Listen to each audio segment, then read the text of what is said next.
There's something about just being in the environment and seeing the region you're sampling that's really mesmerizing in a way.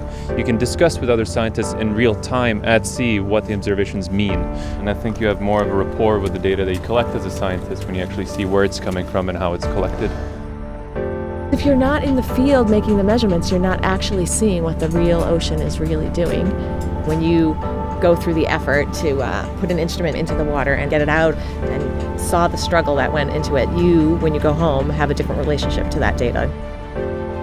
You can't just walk on a ship and expect everything's just like being on land, because it's not at all.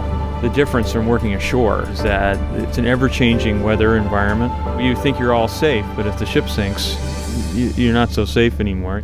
There's always that underlying risk. Everything is different than how you might do it elsewhere, just trying to make things work with what you have. So it's a funny pace of always being busy, but it's also a fun opportunity to really get to know all the people you're on the ship with.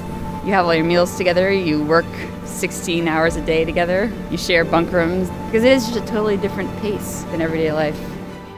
I like how beyond sort of everyday experience these places look. This place, for example, is covered in small glaciers. There are no trees, it's all rock. There are all these amazing places around the world that you don't get to see very often.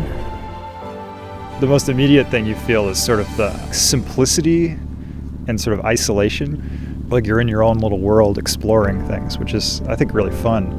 You only have pretty clear tasks during the day. I mean, you get up, you eat, you figure out where you're going to sample, you eat again. You know, it's like pretty straightforward what your day is like. You feel sort of quiet that you don't feel other places, I think.